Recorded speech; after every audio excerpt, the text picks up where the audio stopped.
ये केवल एक इंसान का भ्रम ही है कि वो बहुत कुछ है, उसका बहुत कुछ है और वो बहुत कुछ कर सकता है। सिर्फ एक इल्यूजन है। अंत में सब कुछ प्रकृति का ही होता है और सच पूछिए तो सब कुछ प्रकृति का ही है।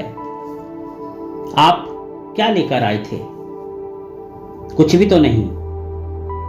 सिर्फ और सिर्फ एक आत्मा आपकी हो सकती है, और वो भी तब जब आप उसको पहचान लोगे, और वो आप पहचानने की जरूरत नहीं करते, क्योंकि आप तो केवल और केवल इस सांसारिक मोह माया में ही बंद कर रह गए हो।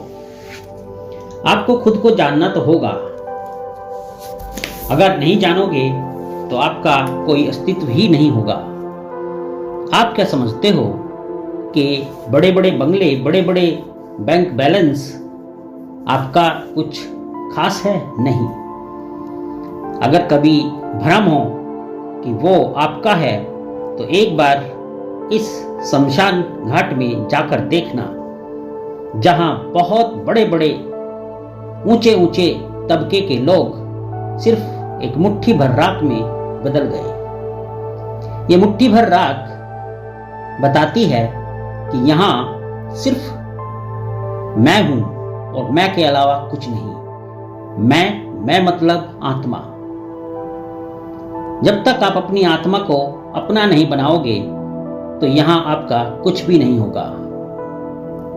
तो अपने अंदर का ये जो ईगो है, जो अहंकार है कि मैं ही सब कुछ हूं, अर्थात मेरे पास जो धन संपदा है ये मेरा अपना है और ये मेरा अपना ही रहेगा, तो ये आपका बहुत बड़ा भ्रम है, इल्यूजन है।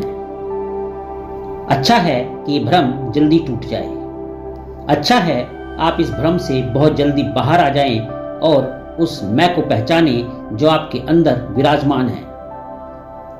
इस अहंकार को तोड़ दीजिए कि मैं बहुत कुछ हूं, मैं बहुत कुछ कर सकता हूं, मेरे से ही सब कुछ है।